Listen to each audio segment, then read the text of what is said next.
It was many nights before Christmas, where Joel sits in his shed. His chair wasn't creaking, nor was he in bed. His new mic was all set up.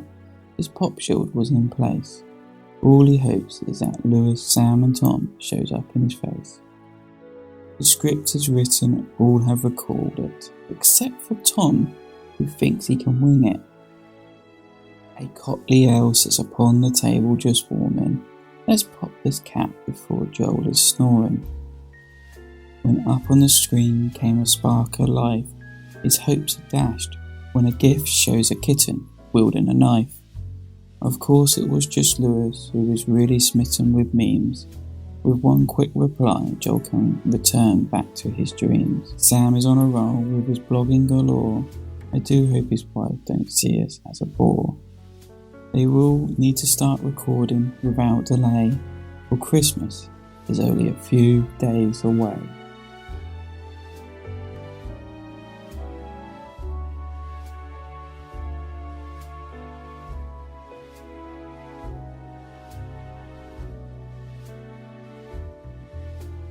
Welcome everyone, Joel Wright here, and I would just like to say welcome to the Christmas Special podcast show, episode 24.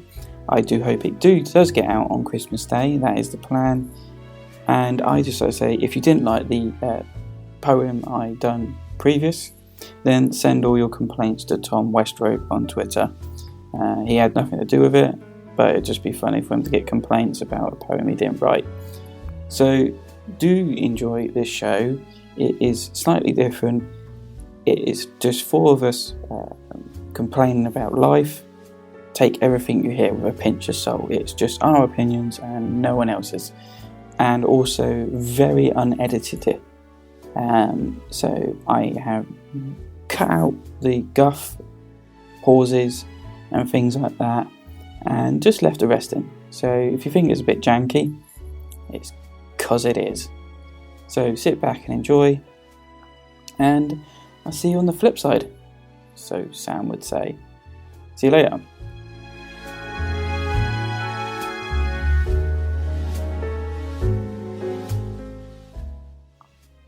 Oh, it's tough to pick five, isn't it?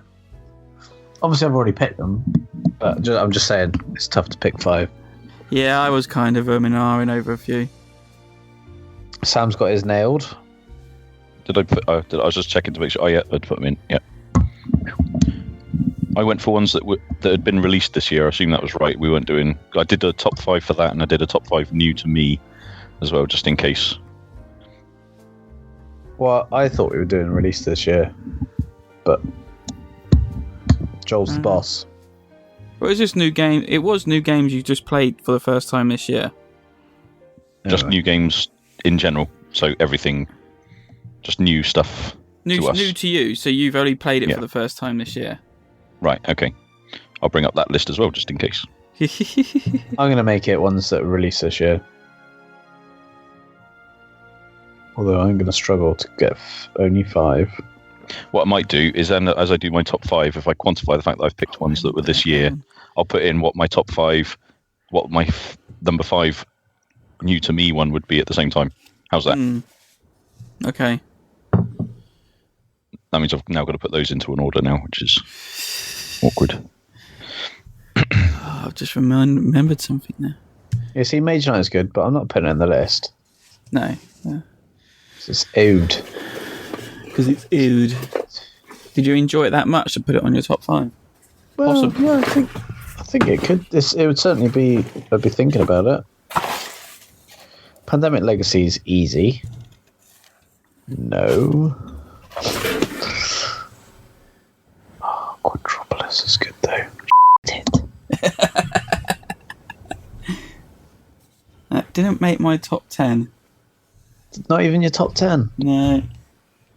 I can't be asked to do that. Yeah, don't worry about it. It's fine.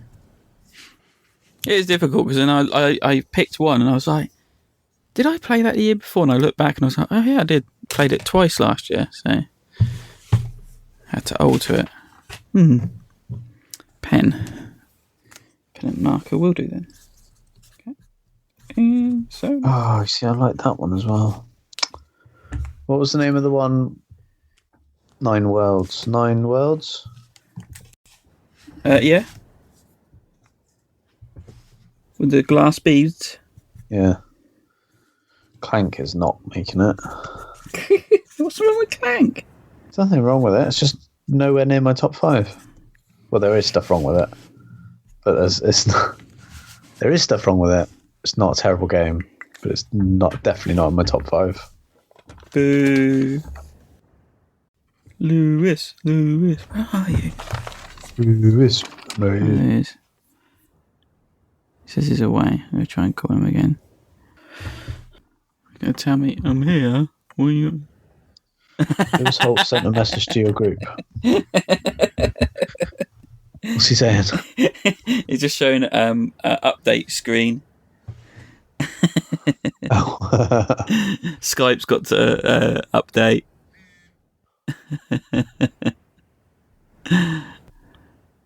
Ready, it says. Ready.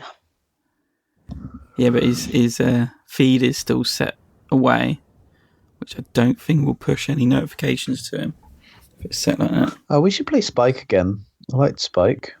Yeah, good game, isn't it? What's he doing now? Was Spike out this year? No. Ah. Delete. We should play again, though. Oh, yeah.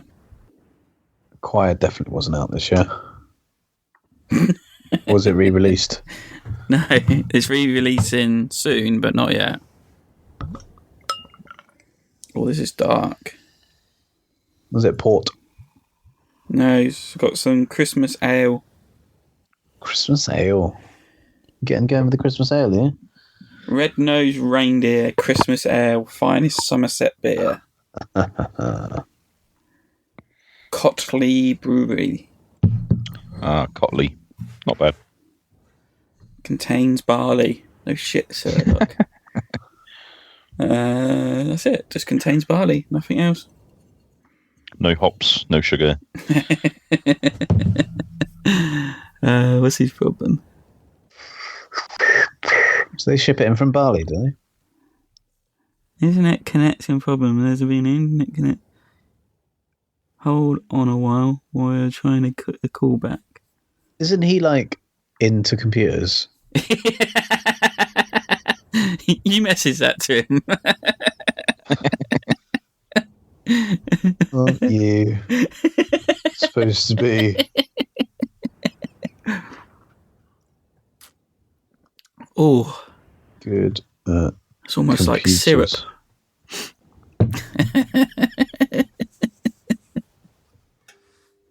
Try again. He's asking you to try again. Missed that bit. I'm already gone.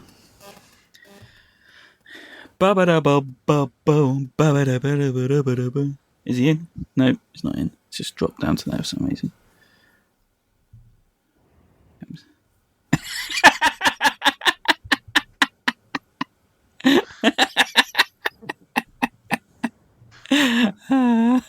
Here comes the gifts. There's going to be gifts the whole way through if Lewis comes in. Oh, what's his internet doing now? He's just showing off. Turn off and on again. Yeah. Editing my photos from St Ives. Just came back from a little mini break with the wife and the dog. Oh, lovely day. Were you on the beach today? Not today. We went. Well, been on the beach every day, but yesterday was the main day. That was really good. Oh, that's going to be strong stuff. Oh, where'd you go? I tried to call him separately, but it didn't work. Do you see Rogue One, Sam? I did. Is it suitable for 5-year-olds? It's a bit darker than normal Star Wars. It depends on the 5-year-old would be my probable answer. It's not episode 1, 2, or 3. That's for sure. Right. It's more Empire-ish in its kind of sort of more darkness, if you know what I mean. Don't know if that helps at all. It's not Ewok-y fun. No, people get killed. Let's put it that way. Oh no! and you ruined the sinisterly as well. Oh, spoilers! Spoiler. I'm trying to say it's sort of Everyone dies. Yeah, people die. People die. You said people gonna die? Is he in it? No, thank God. And if he was, then I don't think we'd worry too much about who was dying. I just genuinely, episode 1. I thought it was a good film. Here he is. I didn't like it at all. Well, have you seen the Mr. Plinkett's review of episode 1 on YouTube? No. I highly recommend going and watching that, and then that will dissuade you from ever thinking such foolish notions ever again. Mr. Plinkett. Mr. Plinkett. Drop it's a hilarious. link in the chat. What's that? Drop a link in the chat. Yeah. Yeah, I can do. But then you'd get distracted and we'd never get this podcast done. I'll tell you, I'm probably locked out of the house. Is Lewis here? Yeah, No. Lewis. Sorry, Hi, chaps. Lewis. How are you? Apparently, installing Skype, you have to restart after you install Skype, otherwise it just doesn't work. So. Do like a Microsoft product. Yeah. I do hope everyone's brought their Devon Dice mugs along. I'm not drinking beer out of a mug, but thank you. It is there. It is next to me, but I'm just not drinking out of it. Mine's filled with paint. Sam's all quiet. He's like, "Where's my mug?" I could do with. I was just thinking I could do with my Christmas present now, so I don't keep whacking the boom mic with my pint glass. I've just got a glass of water. It's really sad. That's because he's responsible. on call. Huh? You're the responsible parent this evening, are you, Tom? No, the wife's here, but I might have to drive her to hospital any minute. She's pregnant. She's pregnant. Oh, is she? Yeah. Okay, right. Yeah. Just checking. Due tomorrow, so. Due tomorrow. Awesome. Yeah. But it doesn't look like that's going to happen. It looks like it's going to ruin Christmas. Bastard children. No. Children just ruin Christmas anyway. My middle one's born on the 20th of December. So, yeah. Oh, yeah. Yeah, Just, when's that? That's Monday, Tuesday. Tuesday, yeah. Tuesday, So, okay. but bearing in mind, as of the age of about 16, they get one present a year, so that's quite cool. Oh, hang on, I've got to turn my phone off. It's beeping. Hang on. Dig. There we go. Done. So what are you drinking tonight, young Sam? I have got Blazing World from Modern Times. Is that place in Exeter you go to? Yeah, well, you come staggering back with a box I can't under remember your if I arm. bought it in that one or not. I probably did buy it in Hops and Crafts. But yeah, I've become a real beer hipster, unfortunately. So I'm afraid Rudolph the Red-Nosed Rain beer that Joel's got doesn't cut the mustard for me anymore. Now, the problem I have with this, Sam, is that beers, like if you went back 10 years or 5 years probably even, and you produced a good beer, then, you'd be absolutely way better than any of the other beers, because that's what happened, basically, isn't it? Like someone decided that they could make beer properly, and it was really good. But Doom Bar is just so good.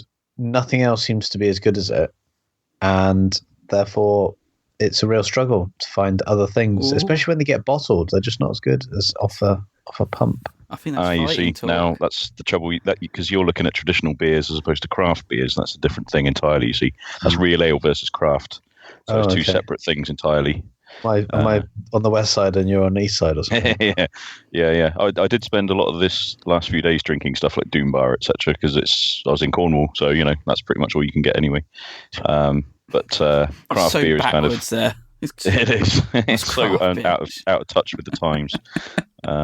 But no, they'd in the pub we were staying in, they had a Doom Bar Reserve 2016, so it was like a kind of posh version of Doom Bar. That was pretty good. Nice. I like the sound of that. I'm drinking Country Life's Shore Break.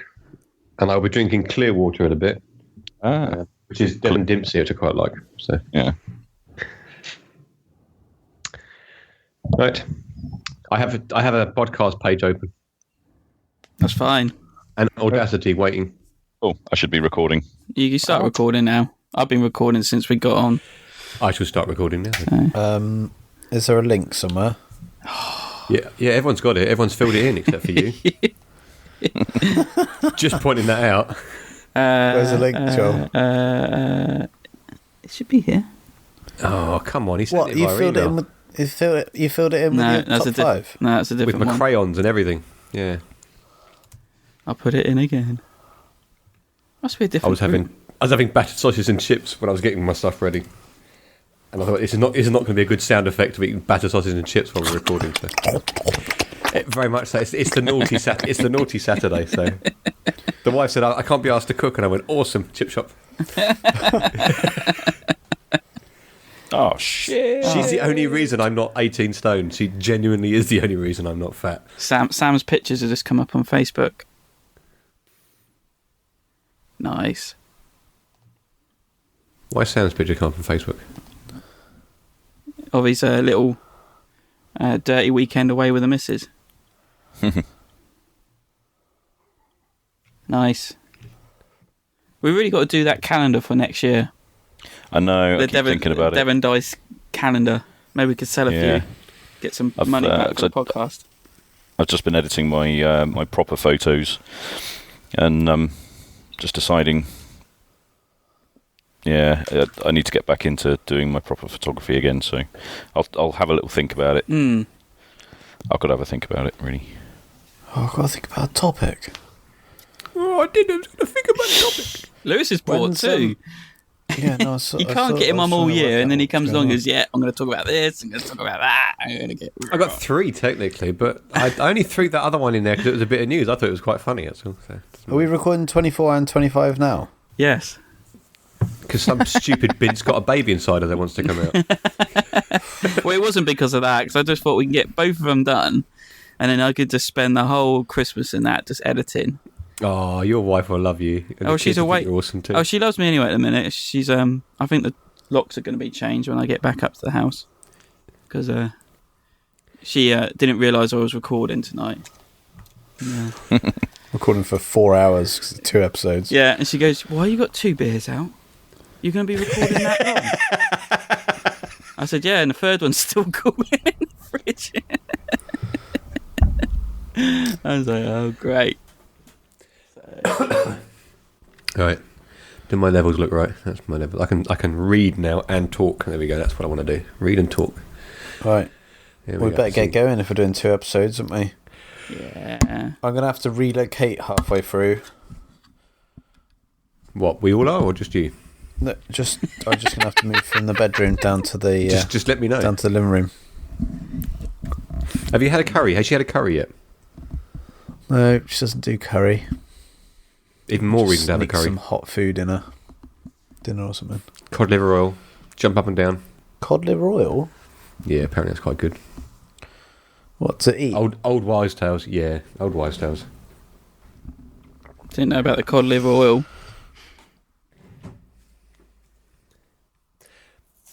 Just waiting for the second one to come out so you go down to vets like I did and not do it again. Vets. You didn't learn your lesson the first time. God, I hope you learned it after the second time. I tell you, there's something weird that goes on in your head. Thinking, yeah, we can do it again. We can have a second child, and that second child comes on. It's like, why did I do that?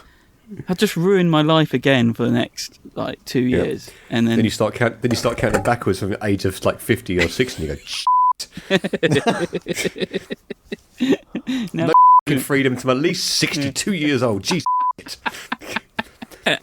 Ungrateful little bastards.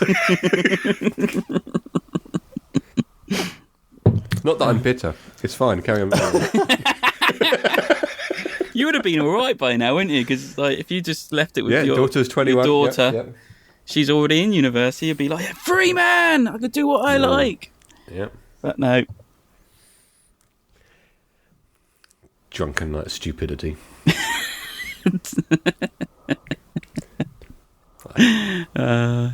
Anyway. Ho. Ho, ho, ho, ho, ho, ho, ho, ho. Ho, ho, ho, ho, ho. This is the season for sleigh rides and Santa. This is the time of year for silver bells and candy canes. Bright lights, holy nights, shopping it up in the city. I said deck the halls and pack the malls. He's coming down your chimney. I'm too cold, hot ham. Where's the nearest fireplace? I'm too cold, hot ham. Like the weekend I can't feel my face. Santa, funk you up. Santa, funk you up. Santa, funk you up. Santa, funk you up. Santa, funk you up. Santa, funk you up. Santa, funk you up.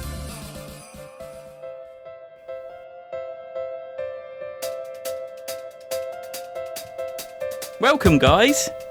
This is Devon Dice, the podcast, episode 24, aired on the 25th of December 2016. We started. And I've got... Apparently so. I'm just jumping in here. And as you can hear in the background, we got Tom, Hello. we have Sam, Yo. and we got the censor beat ready for Lewis. He's back. Something funny.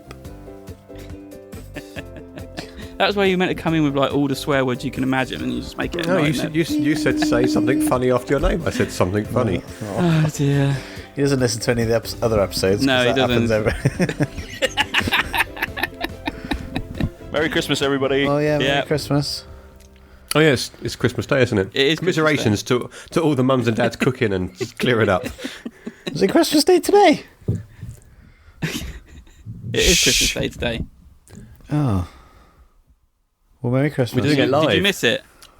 Miss Christmas. Well, I haven't missed it yet, have I? It's today. But yes, this is meant to be going out on Christmas Day. Oh, it's all gone quiet. So we're just going to do a special. Love you lot. We're just going to do a special show. We're not going to do the usual nonsense of talking what we played or news or Kickstarters or anything like that. We're just going to... I think we're going to let Lewis talk about everything he needs to get off his chest by the looks of the topics he's added in here. So, Did it a couple? go on, Lewis. Well, Tom was slacking, so it's one of those things where you got to make up for the lightweights of the podcast. It's all right. I'll come into my own at the last minute. You will, yeah. Are you trawling at the moment? Then are you? Are you going to have no conversations as you're kind of searching everywhere? It'll come to me. It'll come to me. I think I don't know if you've talked about this already, but I think the first topic should be the topic that really is high on everyone's agenda, which is our grip match, Joel. I think for those who haven't been told about this, our 3-year debacle, and there is another topic about waiting a long time for Kickstarter, isn't there, Sam? There is. Yeah. So I'll get our one off the chest. Oh, your one's a bit longer, so you should take the glory for that. Our long-awaited mats turned up after 3 years of waiting, and I received mine. Now, when I ordered mine initially, it was to accommodate X-Wing in a large 4x3 foot kind of mat, but because I'd sold all my X-Wing stuff, because it's been 3 years, I got too small. I got a smaller one and an even smaller one, which arrived, and I wasn't disappointed with mine. They were fine and everything. They certainly weren't worth the money. How do you feel about your one, Joel?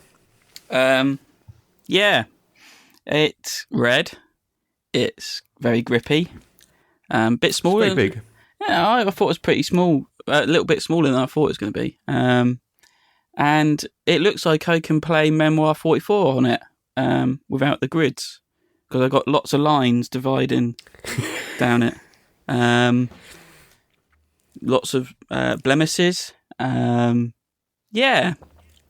It's not... I think it was a single colour. I think I've probably got the same on my mat, but because I've got pictures, it probably doesn't show up. Probably.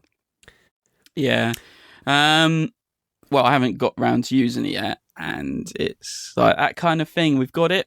It's nice to have it, but the thought that we've paid double of what we initially pledged just to get the goddamn things here is... You had to pay double. No, just Tom, just back away. Okay? Just back away. Hang on a second. Just, what? Just please. Just. What This year is where did you? Tom- What year? Let's not talk about money. What year was the actual Kickstarter?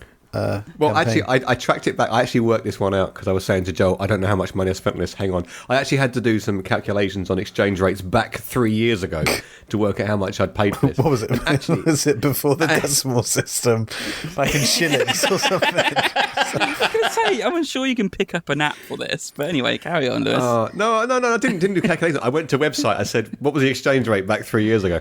And basically, when I ordered these, it was, including delivery, it was about 40 quid for this mat. So actually, in the scheme of things, these two mats being 20 quid each kind of thing, yeah, okay. You know, that's when I thought, yeah, it's fine. But the 3 year wait and then the extension on the payment on the actual delivery to get it through, and then the customs sting at the end, which is always nice. It's like, just punch me in the bollocks and then punch me in the bollocks again when it arrives. Yeah, that was awesome. So, yeah, like Joel, I'm sitting here with two mats. I played the first time last night when we played a game on a mat. And they don't move. You put the stuff on the mat, it doesn't move. It does exactly what it says on the tin. So you cannot complain about it. Was it worth the money? No. But that's because we could have just sat back and waited. Because it's not like he forced us to pay more money to get it. No. It was basically an update came out. What was it? November? Or before that, maybe that October. He says, basically, I've run out of money and I'm broke. I've got all these mats here sat waiting to be put out. And you're going to have to wait until I've got money to just do it intermittently kind of thing. And it was like, we could be waiting like another year, maybe more, for that to come through. With the European backers, we're going to be the last on the list. Yeah, and so then another update came through, I think just soon after, a couple of weeks after, saying that he's actually quite astounded that people are willing to pay extra shipping to get their mats through, just so they can get their mats. And then I contacted Lewis saying, should we do it? And he was like, yeah, but it's going to cost a fortune. And I was like, I just see it's the only way of getting these mats through in the end. So we did it. and like you said, we paid, what was it, 30 quid each in shipping? Oh my God. No, $60. So $60, 20 quid. right. 20 quid in shipping. And then we got hit by customs. Yeah, another tenner in the arse, yep. So, yeah. $60? What, Australian Because dollars? No, American dollars. 60. Oh, between you. Yeah, okay, got it. Yes, yeah. And with the current exchange rate and everything, that made it almost 1 for 1. So yeah, so that was always good. and it's not like a normal board game size or anything like that. It's an awkward box to post. So everyone says like shipping internationally is a nightmare kind of thing. So yes, Wow, that was fun. Wow. So yeah, so this added on to other things that I've purchased off Kickstarter has certainly made me more weary. And I was saying to Joel over the last month or so, it's like, yeah, I've got this War of Mine coming next year, and that will probably mean me closing my Kickstarter account down now. I'm kind of done, I think, with Kickstarter. It's that kind of pissing me off. So you mean you're not putting 400 quid into Kingdom Death Monster then? Strangely enough, no. On that subject, what What is the current total? Go on, Tom. Oh, I don't know. That's your job. I didn't realise you put me on the spot. Have you backed Kingdom Death Monster? No, he hasn't. No, but if you listened to the last podcast, we were having a kind of children in need kind of running total throughout the podcast of the Kingdom Death Monsters total, because it kept on rising every time we were like looking at it, so it just became a running gag. I can't remember what. Can you remember what it was on last episode when we recorded? 5 million. It's currently on $7,932,922 with 21 days to go. 21 days to go, so it's nearly $8 million it's raised. It's trending towards like 15 million. That's unbelievable if it gets to that. I don't know what that guy's going to do with. He's just going what do I do now? Well, he's sorted for the next 4 or 5 years of No, the trouble is he's still got to fulfil the orders. So Well, this is what Well, that's the first 2 million. That's what I'm saying. sorted, If you read through the thing, not that I would have expected you to, Lewis, but when you have a look, it actually says if you go in for all the expansions and all these Kickstarter things, you're just going to get the first bit this year, and then you'll get another little bit the year after. And he's kind of basically said, look, I'm expecting it to drip out, and the expansions drip out over the next 5 years or whatever he says it is, which is kind of honesty about him being able to create the entire thing. But it's also effectively getting loads of people to buy into a yearly expansion. the constant look at the add-ons. Jeez, God, it just goes on and on. It's quite incredible. Quite incredible. So what's 5% of 8 million? Oh yeah, Kickstarter have done all right. I was going to say that's their fee. And they do not care about any of it. They just take the money and run. They're probably just sat there. It's like, we've done nothing. All we've done is set this website up, and everyone seems to be chucking the money at us. Well, what is it? 8 million, 80,000 is 1%. 8%, 400,000. Yeah, It's a lot of dollar it is a lot of dollar. for just having a website. I think it's a bit more than that, but yeah, I'll give you credit. Well, yeah. Look at that. I'm actually putting the tick in the box to say I got my grip mat. There you go. Yeah. So is this the last we're ever going to have to hear about it? What, the grip yeah. mats? Oh no, you can mock me mercilessly whenever I take the grip mat out. So, Oh God, I was kind of. Yeah, okay. but no, for me talking about it, yes, that's it. Oh, We're done. You're going to have to We put are. up looking at mine because I'm bringing mine to the club and it's Yeah. going to be played on. Yeah. I paid the money for it. I'm going to use it. And I think the other thing was, I just before we get on to Sam's one, there's a couple of video ones that I got, and they basically came out on another kind of platform when they were released as well. So it's just like, most of the things that I've backed on Kickstarter have come out in some shape or form where I could have bought them probably for the same price or cheaper, got them elsewhere. I know I'm helping somebody create something. I know that's what the platform's all about.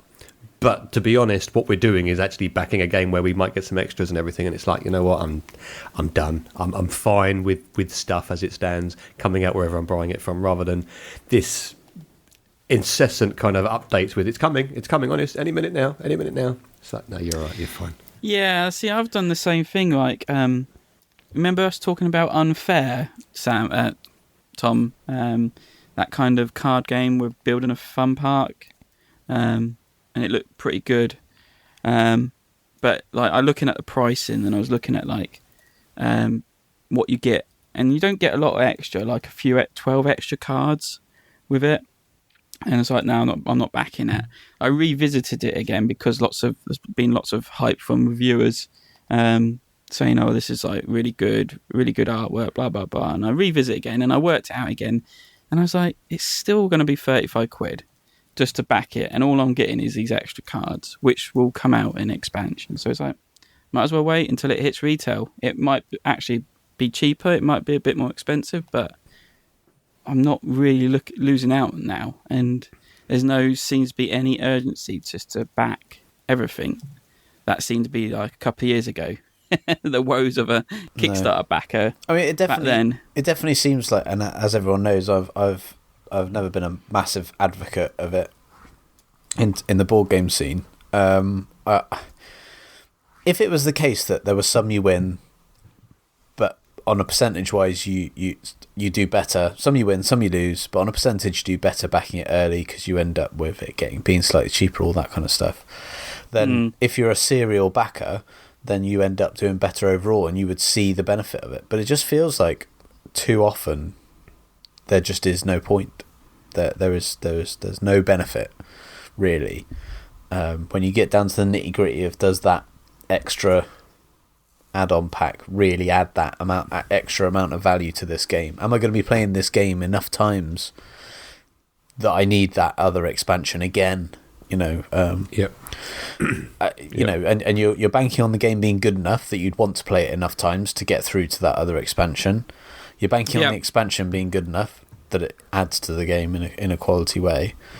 And then if you're backing loads and loads of games on Kickstarter, well, you've got too many games to get enough plays in on some of the other ones anyway.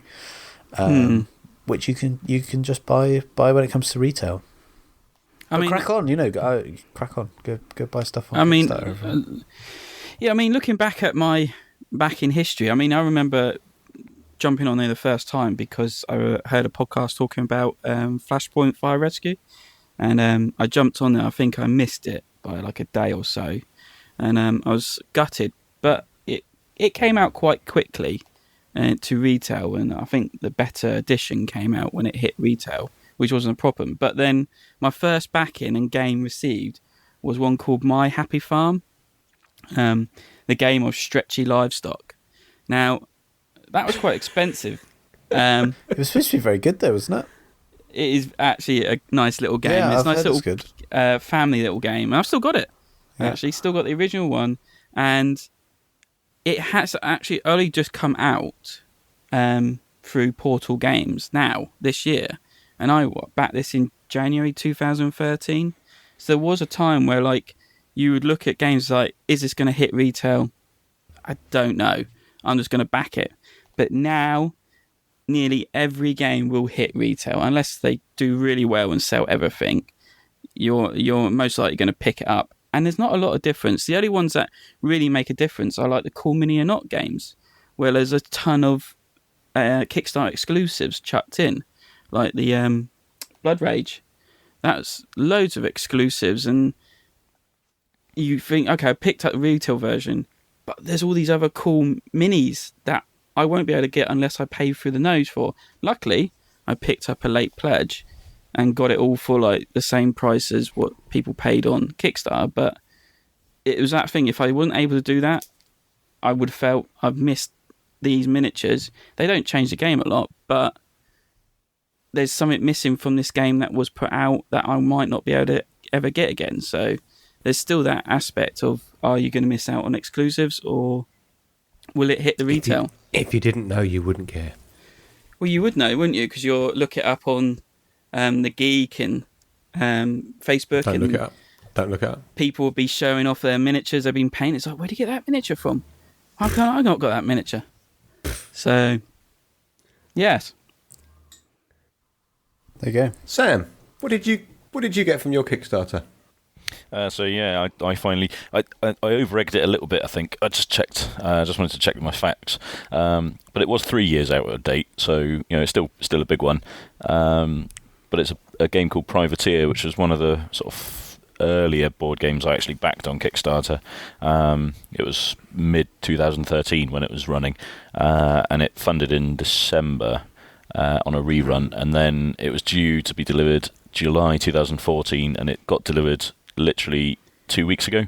And the reason it got delayed was because it's one of those weird projects, I think, where it made enough money to fund, and it made just enough, it made more than its target, but not by a massive amount. But they'd added so many extra things, like they hadn't really planned a lot of the extras and add-ons and stuff like that in too much detail and priced it up properly and things. So when it came to it, they'd overspent on producing the game, ran out of money, and couldn't actually get them shipped out of China. So for 2.5 years, they've been sat in a warehouse in China, not going anywhere. And the project creator had to basically take it. He said he had 3 different jobs running at one time, just trying to make enough money back to be able to then pay the shipping charge to the Chinese manufacturer to get them shipped out. So yeah, another one of those kind of naive first projects from some companies. I mean, the project actually looks pretty good. I mean, the artwork and cover art and stuff looks really smart. So the production actually looks pretty good. But after 2.5 years, my buzz has died completely for this game. I bet. Have you tried to even think, I'm going to play this tonight, or is it just like, nah, you're just going to be sat over there in the corner? Yeah. I think I probably will try it, just because I feel like after 2.5 years, and to be fair, the effort this guy's gone to just get them out to the backers, I'm going to try it. But it's one of those where, I don't know, a lot of the stretch goals and stuff they were adding were kind of extra event cards and stuff that are being added, but they were almost kind of community created as opposed to actually created by the game designer. So it feels like even if you play it, it's going to be a little bit broken just because, it's been kind of popular voted as to what's in it, as opposed to it actually being a tightened up, game. So we'll see. I'll give it a crack at some point. I don't think it'll be molecular bad, but it'll be. It's like your scale. That's the kind of bottom rung, really, isn't it? Let's face it, that is the bottom rung. But I think it'll be fine. But yeah, I think it'll be fine for a group of friends that I'll play with that don't really play board games, as opposed to those of us that play a lot. So we'll see. I might be pleasantly surprised. I think that when I played, I backed a game called I don't know what it's called, pizza flicking game. It was the second game I backed. Yeah, and that was another one that is exactly the same as you. The guys backed it, they got the money, they did everything, and they kind of went, oh yeah, fine, shipping will be included in this fee. And it's just like the naivety of what they were doing. Then the release of the game, they were almost bankrupt at the end of it. That was it. They were penniless. They were kind of just trying to ship it just to get it off their chest, just to get it out, and that's it, done. And they shipped this out, and they just like went, whatever you've got, enjoy it, bye, thanks. That's the last one we're ever doing. Yeah. So I feel really sorry for people that go on that with, I say years ago, with the naivety of thinking, oh, we just make some money, we can ship it out, job done. It doesn't end up that way. And I think now people have learnt their lessons. There's no excuses anymore. Hence the Kingdom Death Monster openness. I think that's really good. So I think it's good, but it's just, I'm too weary now. You're fine. Yeah. Well, I think it's also a case of it kind of being the hype that gets built up around a Kickstarter. Not so much hype, but certainly your own personal hype, if you know what I mean. Mm-hmm. You know, you kind of get excited and invested. And you just think, and then you think, oh, great, it's funded, woohoo! And then you've got at least probably 6 months to a year before you actually see the end thing. And with Cult of the New and everything else, it feels like the buzz you have for it is going to die before you even get your hands on the thing, in most cases. So, like with Privateer, it's just taken so damn long to get it that I just have very little interest in trying it now, because I've got another dozen games that I'm going to receive over the next 2 or 3 months that will be, in my mind, much better and I'm more excited about. So, yeah, it's an odd one still, Kickstarter, I think. That's the trouble with, I think, the Kickstarter mentality is like, you discover the game on Kickstarter and you're like, yes, this is going to be an excellent game. There's tons of hype. There's tons of information. I'm backing it. So you back it and then it goes on and the hype builds and builds and builds because more people get involved and the money's increasing. Stretch goals are coming out left, right and centre. And then Kickstarter ends and your money goes out and then it's like the big lull and you're just sat there going, okay, I've paid for this game. I think that's why those Kickstarters like Brandon on Twitter and Ben O'Steen, the constant arrival of Kickstarter games, because you get that kind of thirst for, well, I'll just back another one, and you just get this constant churn. Yeah, it's like a addiction, isn't it? Anyway, it's like, okay, I'll back this one. What else can I back? Kind of thing. Oh yeah, this looks great. Especially if you're following people. Yeah. And I remember when Scythe was out on Kickstarter, and there was like Seventh Continent going on, and cover a few games, and I was like sat there going, I'm back in Scythe. That's going to cost me £100. And then there was like Seventh Continent. If I back all that, that's another £100. And there's another game. I was like, I could spend a fortune here. And there was so much hype for all these games going on. I was just like, I can't do it. I've got to pick which one I want to go for. And so I went with Scythe out of, stupidness. But that had the biggest hype, to be fair. It did. Well, and the best artwork. Also, I think it's Stagmire as well. It was, it was easily the best looking game. I quite like the artwork on Scythe. I did really like that. Well, I mean, it's the fact that it had the pedigree as well, didn't it? Because it came from absolutely Stonemaier Games. You kind of trust them. Yeah, absolutely. Well, and it is a good game. I know Joel doesn't like it, but it is a solid game that works at a lot of different player counts. It's got a lot going for it. It's interesting, complex, but not kind of totally blowing your mind kind of stuff. Just the lore of it, though, I just really love that. What do they call it? Post-steampunk, diesel punk? Diesel punk. Yeah. And they're talking about bringing a computer game out now, and I'm thinking, if they did like a Fallout 3 version of it, that kind of thing, where you're going around this world experiencing... Did you know that, Lewis?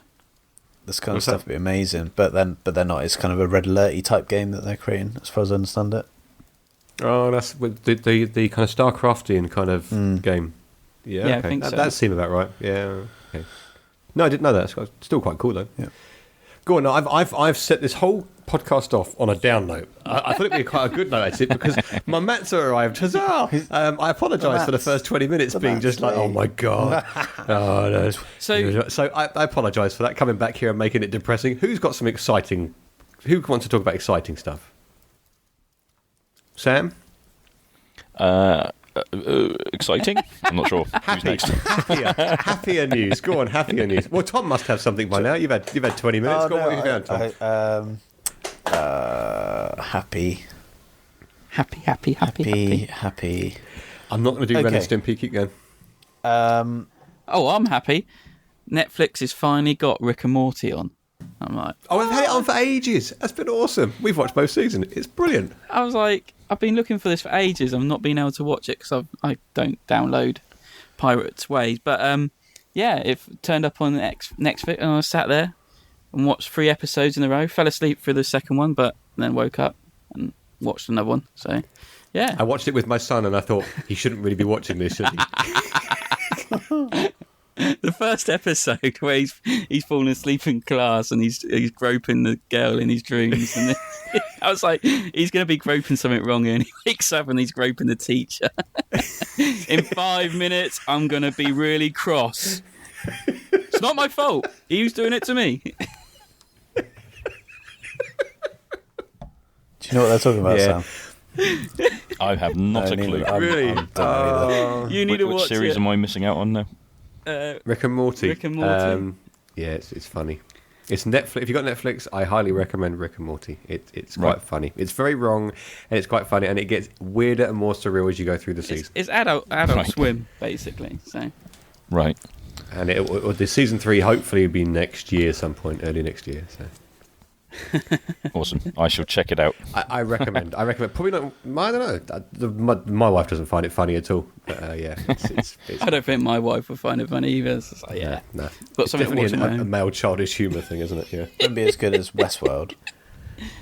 No, It's just completely off the different spectrum. it's not as pretentious as Westworld. But yeah. Oh, dear. Who was totally confused with Westworld by the end?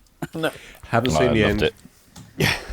Yeah, I was fine. I understood every single bit. It was great. I called a couple of the things. It was great. Loved it. Probably, I'm calling it now. It's my favourite ever TV show, and that's over Battlestar Galactica. Is this ready to unplug my earphones and you can talk for 10 No, minutes? because No, No, we don't won't worry. No spoil spoilers. anything. No spoilers. But I do take. Plenty of viewers. I think I'm with you, Sam.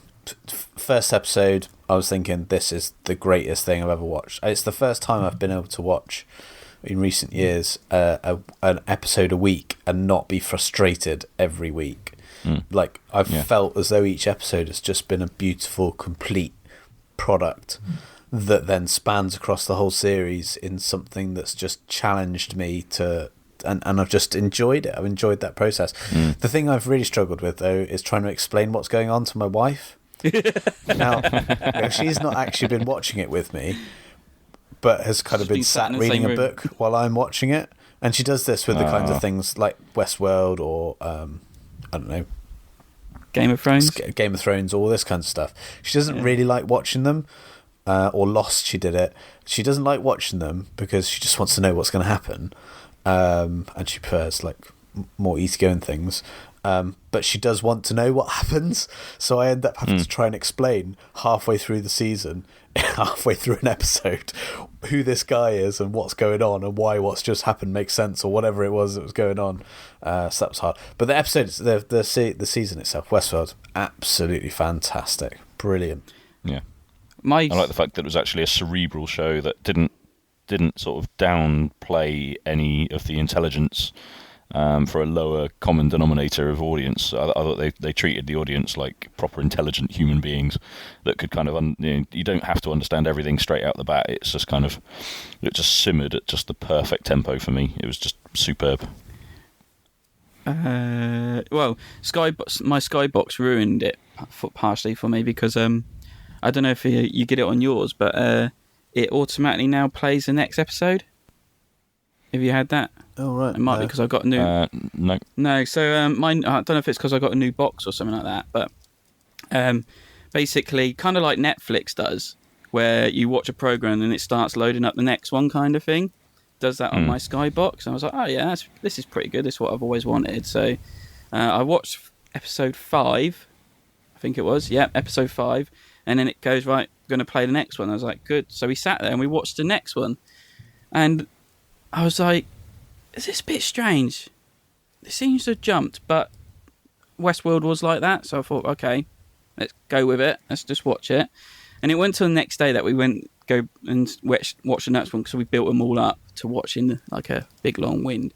And I was like, why has it said we've watched episode 8? And it skipped you through. So we went back to... So I put on 5, and I was like, oh my God, we've skipped through 2 episodes. Just the boxes. And so that you said, like, episode 7 is like, whoa, this is so dark. I was like, completely missed that. Oh, no. Got right to the conclusion of episode 7. Right past that. I was like, great. That spoilt that for me then. So, yeah. Bit of a twist. It was still quite a bit of a twist going into number 8, going, okay, you're going to spoil mind it all blown. for us. No, not spoiled anything. How far are you through, Lewis? 3 episodes. Yeah, got to keep going with It's it. yet to kick off yet. It's still warming up. Oh, exactly. The thing was, I thought I remember Westworld from the film, and I remember that as a child, a teenage child, kind of getting hold of this on like when BBC Two probably was showing it or something, and just thought, oh my God, this was amazing! Yul Brynner's awesome. And I thought, do you know what? When I saw the season coming out, I thought, do you know what? I'll let the boys watch the film, and if they quite like it, I'll let them watch the TV series. Hang on, before you go down that path, right? Hang on. So I thought, well, obviously, I best watch the first episode. I think I was about 5 minutes into the first episode and went, yeah, that's not going to happen. Yeah. Rick and Morty is fine. I'll let that one slide a little bit, but the rape scene with the cowboys, no, you're fine. We're good. Okay, let's moving on. Yeah. But we watched the film again. So I watched the film thinking, okay, I remember this being really quite awesome. The whole concept, the whole idea of it and all that kind of stuff. And it was basically a 1.5 hour, 20-minute Twilight Zone episode. It was really weird. My boys just went, really, is that it? He went to a place, he shot some people and then left. Is that it? Is that what the whole film was about? And I went, yeah, kind of.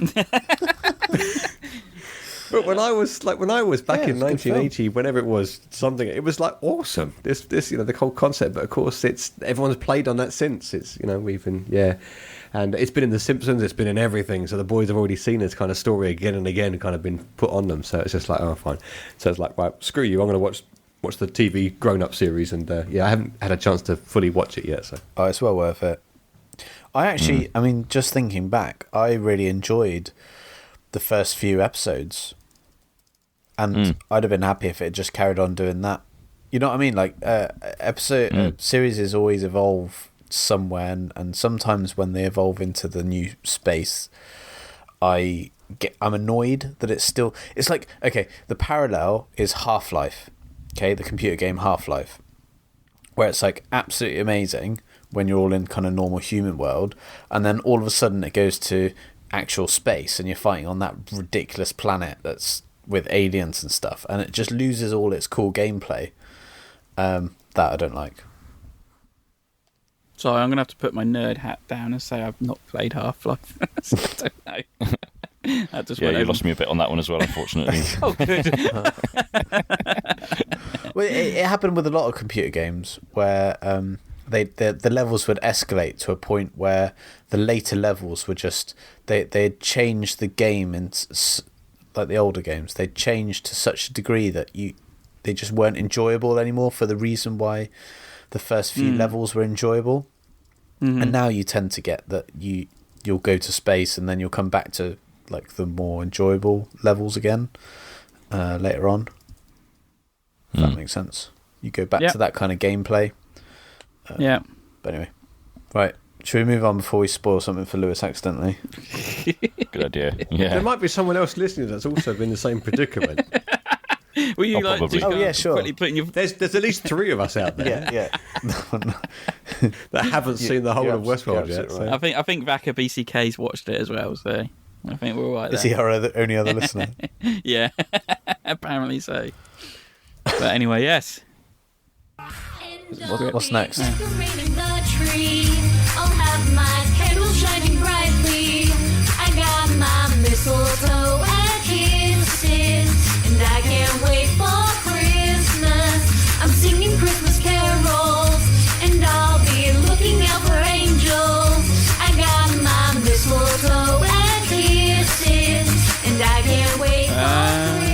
that wasn't even one of the topics. No, it wasn't. I asked you, and you clutched that out of your ass. It was fine. Oh, is that my topic? I've done my topic. That was your topic. Well done, bravo, sir. Okay, gentlemen. I did actually let's think move of a topic during that as well, but I'm not going to use it now. I'll save it for another time.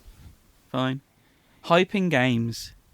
This is kind of going Kickstarter-ish, but also within the retail vector as well. But also going through, because me, you, and Ollie had a great conversation a couple of Tuesday nights ago about reviewers' hypes for games.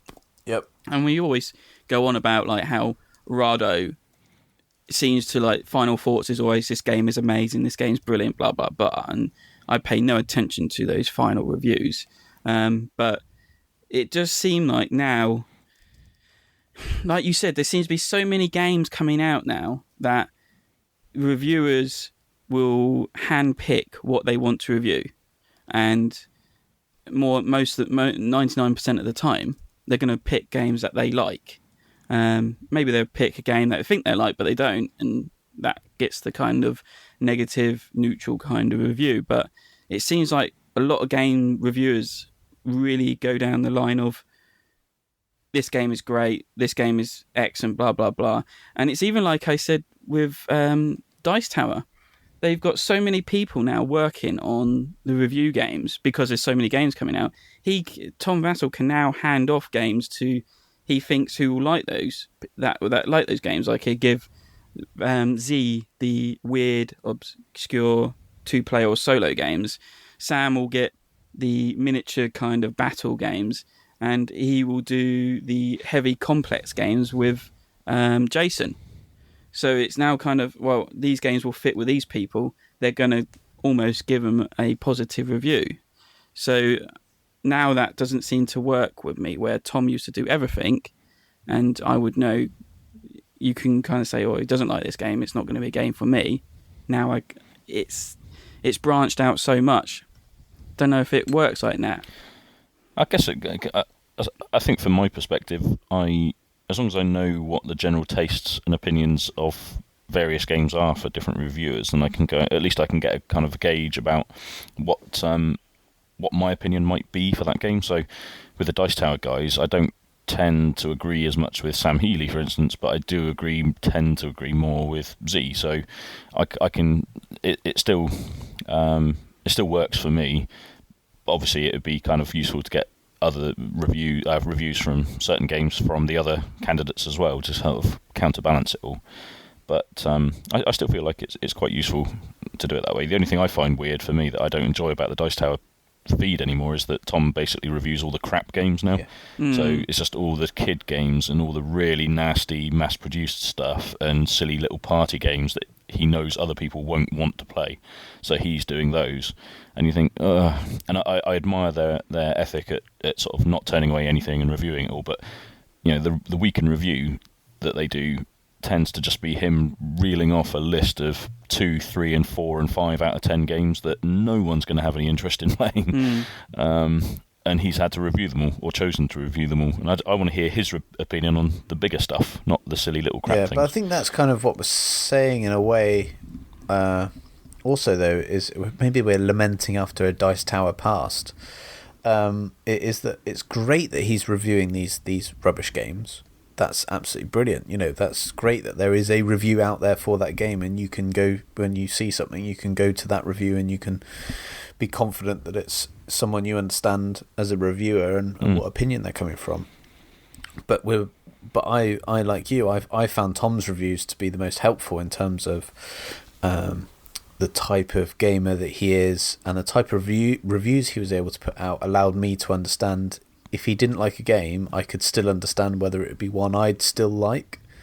But because he's farming out to the others, so many of the other good games, as you say, Sam, you lose that kind of consistency and that ability to draw those same conclusions, and they've almost lost that. And you put that across, you know, this I don't know, post-indie world of board games, and you're starting to get to a place where, you know, the big name reviewers, you know, are are we getting what we need out of them in terms of knowing what all the best board games are going to be? Maybe. I don't know. That's is that the question? Is there a gap? Is there too much commercialization of it? Do they just get it from the big publishers? They know which, they naturally tend towards those and then naturally give them good reviews, or are they actually going to be the better board games? Do the publishers already select the better board games, and that there aren't very many kind of that just sneak in from the side? Where Essen releases, how many hundreds of board games were there being released at Essen?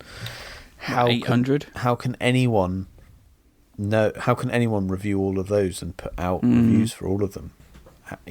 You've got to start making a choice somewhere.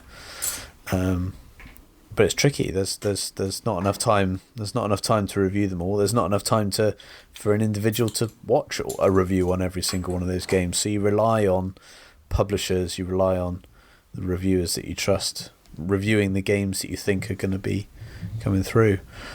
Or you rely on yourself, looking at lists of what's being released by publishers and kind of getting to grips with it yourself, and just having your own intuition about which games you think you're going to like, which ones look like they're going to chime with you, and then maybe backing that up with reviews instead afterwards. I think that Sam made a point on the thing we were looking at to kind of get ideas, which is a time for Cult of the Old. You talked about is there not a state, which is what I've got to, where I'm looking at my board game collection going, why am I constantly looking for a new game when I've got 100 in my cupboard that have every genre of kind of gaming mechanics that I'm quite happy to play? Why am I always looking for a new twist on that worker placement, that resource management, that roll and move? Why am I doing this to myself? And the reason I stopped, literally just disconnected myself from every feed of reviews and talking about games, was because I went, I need to stop. I've now done a few years of looking at all these games, the 800 that come out every year at Essen. I'm thinking, do you know what? There is a tipping point where I'm at the moment where I don't need to consume anymore. I don't need to consume anymore. I would like to. Don't get me wrong. I do like a new game, but I've got enough at the moment that I'm very happy with, because everything out there at the moment is doing exactly what it needs to do for me, and I need to play them rather than constantly desire more. Why do I need more? It's almost saturated in terms of the quality, isn't it? Absolutely. And not that I don't want someone to make a living, not that I don't want someone to make a new game. It's just that I don't need every game to be amazing and awesome and, this changes this mechanic and this is great. Whenever I look at a game now and I look at cubes on a map, I go, I'm not interested. But it's a really good mechanic. I don't care, because it's cubes on a board. I don't care what that game's doing anymore. The look of it is boring, because now I've got. I don't care. I do not care. I look at a lot of feeds and people are saying this game is amazing. It's cubes on a board. I don't give a monkeys. Just don't. I just don't care, because there is. I'm aware that I want to play Robinson Crusoe. Cubes on a board, because that game was designed just to be cubes on a board. But when I'm looking at a lot of these games now, it's resource management. It is so many cubes on a board games. It's just like, do you know what? I'm done. I'm fine with cubes on a board. It's fine. and it's just that I'd rather play games that I've got rather than constantly going, I need to buy a new game. Yeah. Yeah. I totally get you. I totally get you, and it's one of the reasons why I've always found personally my own kind of approach to the hobby, I think's fairly sustainable, in that it's a bit more. You're a one in, one out. It's a bit more gradual. Well, it's not one in, one out, but it's kind of cautious ins. I'm not out. I recognise very quickly, and I'm a collector. I recognise very quickly, if I treat this as collecting, I'm just gonna have to drop the whole thing. Because I just wouldn't be able to do it. So I literally just put games in that are genuinely going to improve my collection where I can, where they give me another option for a different circumstance, whether it's because it's a different group of gamers I'm going to be playing with, or because I'm recognising that I've played a certain game so many times that I'd like to have that same type of experience, but in a different game available to me, something like that. But I'm very lucky to be surrounded by lots and lots of groups and individuals who,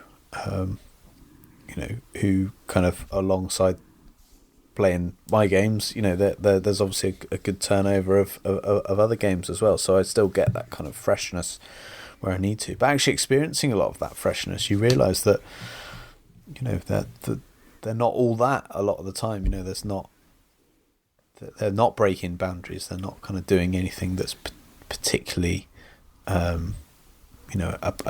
much better gaming experience than stuff that's already out there. So yeah, totally.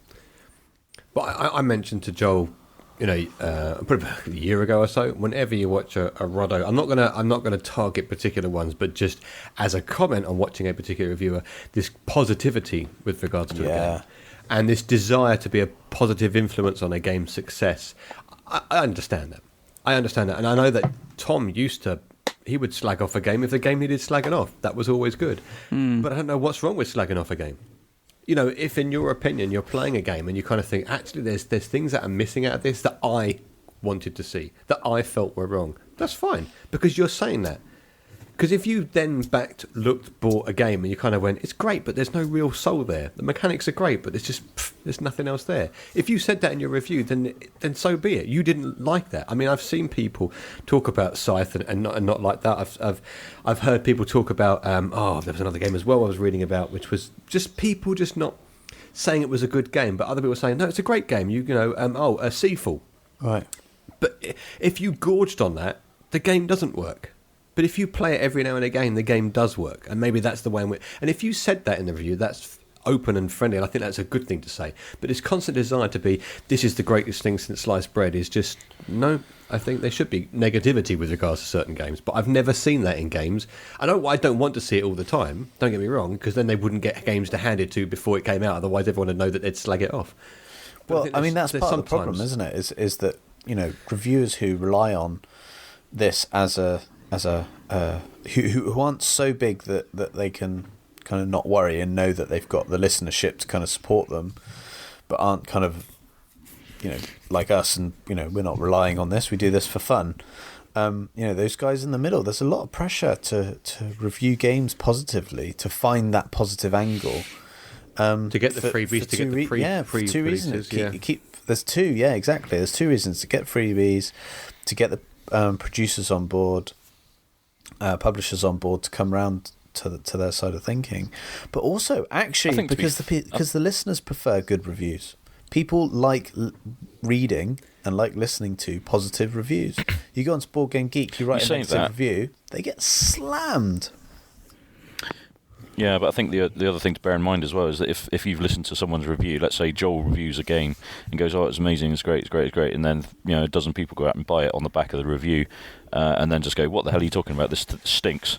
There's I think, to be fair, there's not many reviewers out there that I sort of know of that I would instantly want to accuse of sort of fluffing a review just to kind of keep publishers happy. And I know it's come up in certain discussions on some of the Dice Tower podcasts and stuff where that kind of topic's been broached, and they've had people like Stephen Bonacore go on and stuff and say, actually, we don't mind if it's a good or a bad, we want it to be an accurate review. Obviously they'd prefer it if they were all good reviews, but at the same time it's just getting the name of the game out there half the time that is the thing.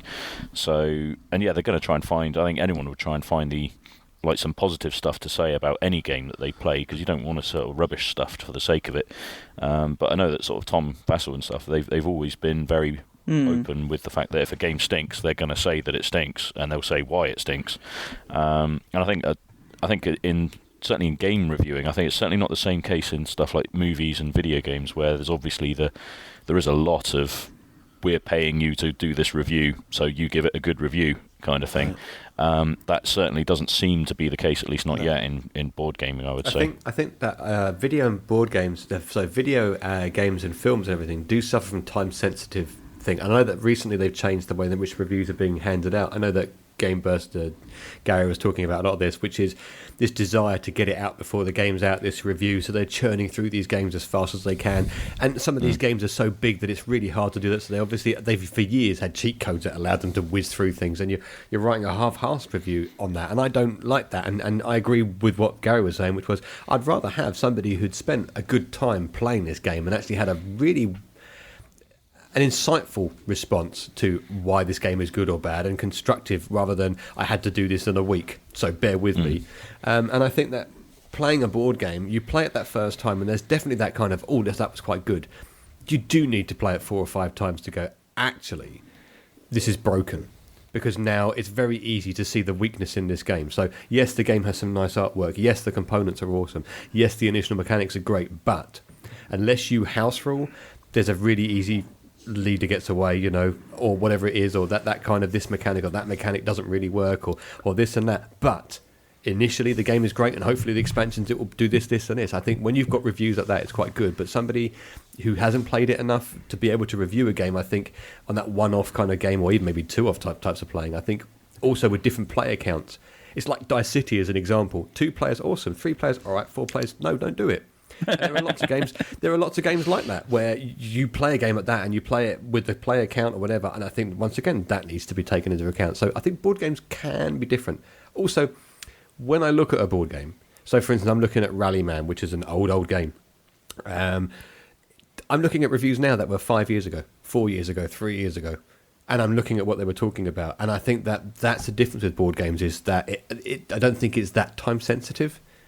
So I think that people can review a game after it's been released. And I think that is sometimes a little bit more constructive in its kind of review. Especially if you've invested money in it. I think if you've been given a £90 board game to review, I'm not too sure you view that as a £90 board game.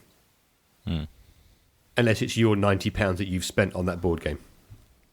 Which is why you often get the sort of swayed ratings on stuff like Board Game Geek for marginal Kickstarter projects, I think. Absolutely. Which is another discussion entirely, obviously. But so there's a lot of games out there that stink that are getting marks that from the general punters that wouldn't otherwise get those marks, I think, because you're already invested to some degree. You need to validate that investment. And I think they say, I know how much $90 or £90 is worth. I do understand that. Actually, if you put £100 of your money into that and thought, I could have actually gone out and done this and this with that money instead of, and I'd have enjoyed that a lot more than what I've just got for that game, then I think maybe you would view some of these games or some of these kind of reviews on games a little bit differently. Yeah, totally. And I suppose just as my kind of last word on this topic is that I always try my best to be impartial. I can give a stuff if I say I'm not trying to say good things about a game. If it's good, I'll say good things. I try and break down why I don't like it or what elements of it I wouldn't like, so that if somebody else can kind of take that and utilize it as best they can, rather than kind of just going on me saying yay or nay. That's useless to everyone in my opinion. But this is all a bit of fun to me, and you can't sway me, publisher. Go on, try though. Give me lots of money and free games and I might be swayed. You never know. No, I don't think it would either. I also think that when you lot talk about games and everything, it's that, I played this. Well, I've played this once, twice, 3 times. I played this quite a lot of times, and here's what I think. I think that's good. Yeah, I've always kind of been the one to say, right, I'm going to give my honest review on this and my honest opinions, and I do try and play the game as much as possible. It's why 9 Worlds is kind of still sat in the background, because I've not played enough of it to say, right, this is what I think. You played it wrong the first time. Well, yeah. not a little bit wrong, you played it big time wrong. Oh, big time, yeah. It's kind of completely different game we played. We just took the components and made our own game up with it. We did. Basically, yes, we did. Yeah. It's unusual, but, Joel. It is unusual for Joel, isn't it? It's unusual because it's normally I just get like a 1-2 rules wrong. I just kind of it's completely wrong. Let's just forget about that game we played. So I've technically only played it once. And I would like to get more in just so we can get this review done. But it's so impossible. Like we said, there's so many games coming out all the time. It's like, oh, we got this game, and then people come to your group, and then they brought their own games along. And it's like, oh, you've got that. well, let's play Great Western Trail. That won't take long to play. 3 hours later, oh yeah, it's a good game, but that's the whole night gone. Got nothing else to do. Let's just go home, kind of thing. So is the problem is when I think like Sit Down and Shut Up have this problem that so many games get sent to them that they can't do all the reviews, so they pick and choose within reason, probably, of what they're going to review and put out on their site. I did notice one week they put out a kind of montage of reviews of putting their own, like, we've got this load of games that we need to review, but we ain't got the time, so here's a quick snippet of each game. We're just going to give them like a kind of tongue-in-cheek award for them, kind of thing. So they got round it like that, but it's even like us. I've got a whole list of reviews to get through on the blog. I mean, life's got in the way, so I've not been able to fully put my thoughts into it. But yeah, time, playing it and writing it or filming it, however you do it, it's all time consuming. So.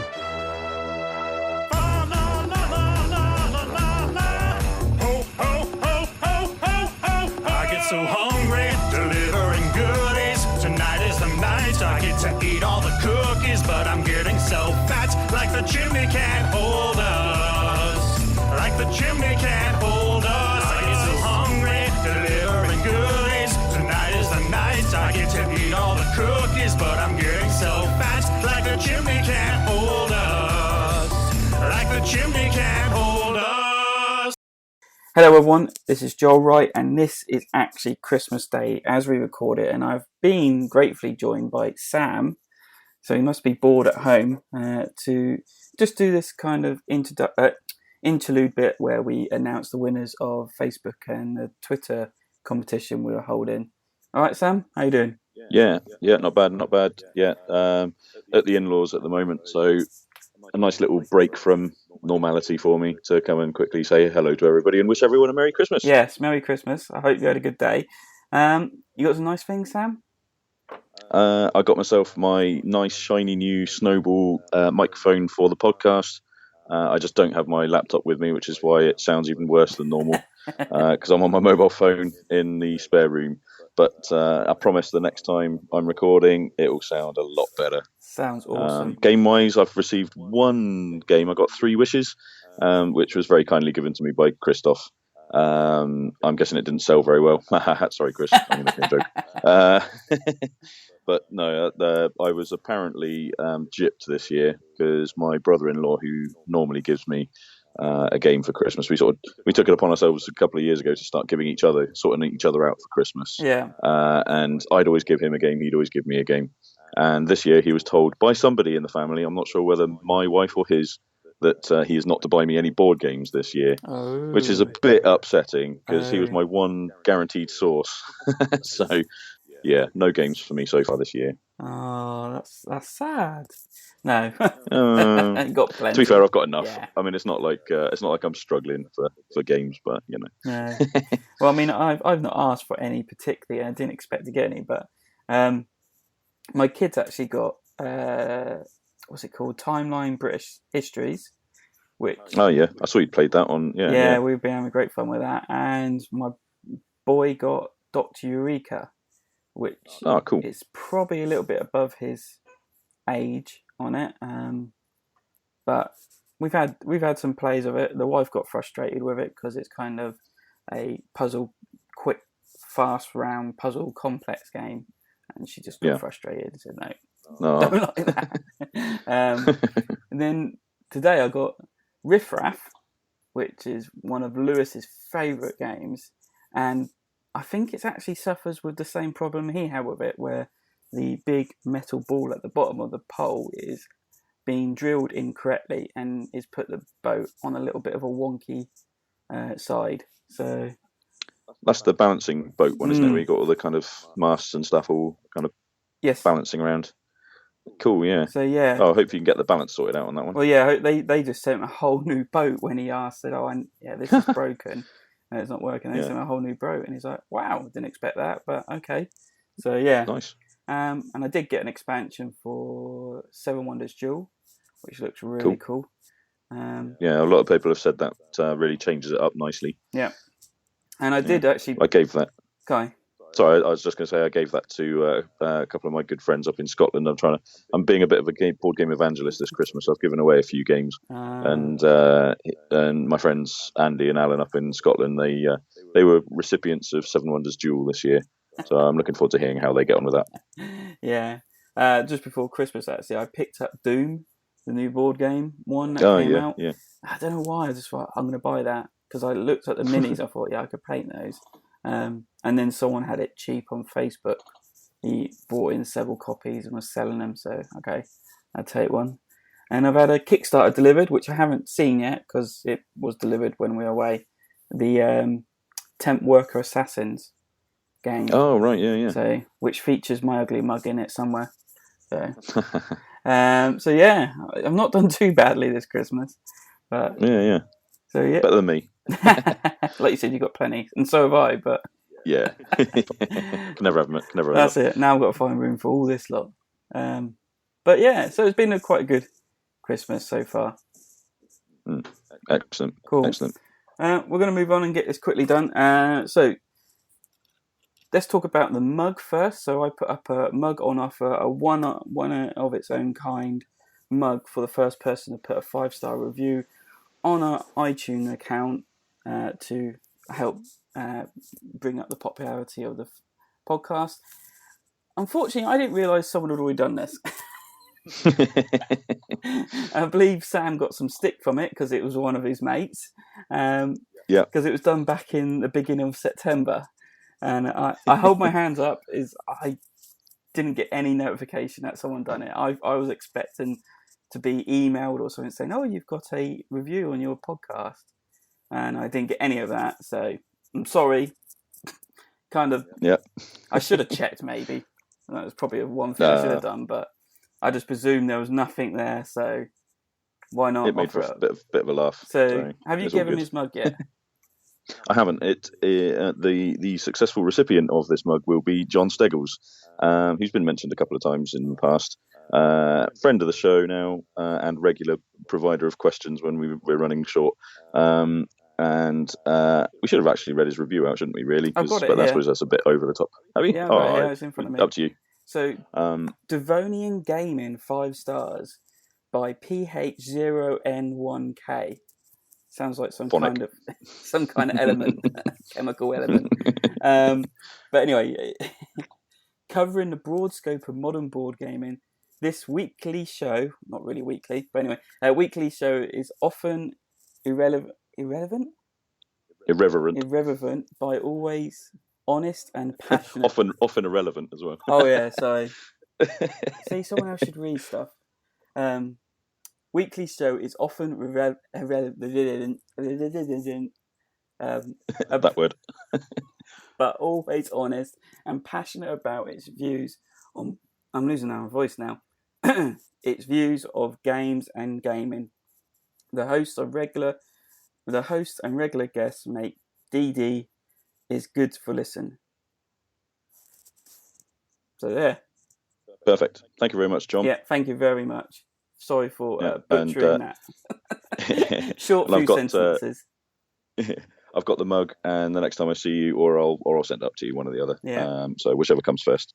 Yeah, and a nice picture of you drinking from that said mug would be greatly appreciated. Yeah. Okay, so we're going to get on to we'll do Twitter first, and we're going to do this live as we record. And Sam's got all the lists of names in front of him of who entered, and he's going to tell me between numbers what to pick, and I'm going to randomly pick one, and that would be the winner.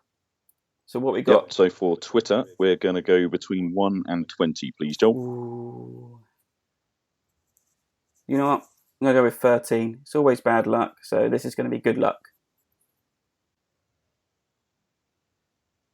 What's that, number 13? Yeah, 13. Is that the winner? Yeah. I haven't actually got a second name for this person. This person just goes by the name Lee on Twitter, but his handle is @AncientGamer. So congratulations, @AncientGamer. Cool, well done. Okay, Facebook entries. That will be between 1 and 17, please, Joel. Yeah, and I just have to say, we seem to have a big Welsh focus on Facebook, which was quite nice. So kind of neighbouring country just above Devon. So thank you for all you guys. And 1 and what, sorry? Between 1 and 17. Okay. Do you know what? Let's go with 1. 1. Yeah. Congratulations to Bill Applin. Rings a bell. He comes to our Tuesday night game groups sometimes. Okay. Fairly rare. So it depends when he's got to tuck the kids in bed and whether he can get out or not. Right. But yeah, he's a occasional attendee on our Tuesday nights. So congratulations, Bill. Cool. And I didn't know any of those names or any of the positions, so no cheating. No, the spreadsheet was just me. I had the names in front of me, and Joel just randomly went and picked a number. So good work. Good work. Congrats, everybody. Sorry to the Welsh guys, you didn't win this time. Sorry, guys. Sorry. Or sorry to Next everyone time. that didn't win. Maybe there'll be another chance to win some more vouchers later on next year. So, yeah, see what Chris gives us. Yeah, pestering for some more. Yeah. So, I'd like to say big thanks to Sam because he did set up a lot of this competition stuff and he did do all this spreadsheeting, which I was like, whoa, he's already done it. I don't need to do anything. So, thanks for keeping up with that. A lot of people were removed that were kind of bot specialists that were just on Twitter. we had a lot of bot names that were added to the Twitter one. I didn't realise this kind of my rookie mistake for handling competitions. Just a tip for anybody running a Twitter comp in the future: if you put the words retweet, follow, and win in the same tweet, you're going to end up with a flood, and I mean a flood of retweets, which is great, but they're all from fake users or from duplicate users or whatever, and it's very difficult then to define who a valid retweet is from. And I don't want to say valid as like valid, but obviously if I just ended up going to the username of the person that had retweeted us, and if all their tweets from the last 3 weeks or a month or whatever were just retweeting competitions, then I didn't include you. Sorry if you are just doing retweets of those, but unfortunately you look like a robot, so unfortunately you didn't get added. But we still had a good number of entries that were I want to call valid, and thank you very much for entering that, folks. No, thank you, Sam, for doing all that. It was great. My pleasure. So, yes, and that's it. We're going to get back to the podcast, and we're going to get back to our families and enjoy the rest of Christmas. Yeah, exactly. Time for the mince pies. Yeah. Cheers, Sam, for jumping in, and I'll see you later on, probably next year. So yeah, perfect. Yeah. Magic. It might sound crazy, but I fly a sleigh. If you're up on the roof, get out of my way. Man, I hope you swept out your chimney. I know if you've been nice or if you've been naughty. 'Cause you've been naughty. Clap along if you're good and you ate all your food. 'Cause you've been naughty. Clap along if you took the time to clean your room. You've been naughty. Clap along if you never peed in the swimming pool. You've been naughty. Clap along if you bought your husband power tools. So that was the award winners. That was winners of Twitter and Facebook competition that we've done. And let us know what you spent the money on. Yeah. Spend your money wisely, folks. Spend your money wisely. Well done. Insert name of account here. Yay, well done. Well done, Facebook profile. Blah, blah, blah.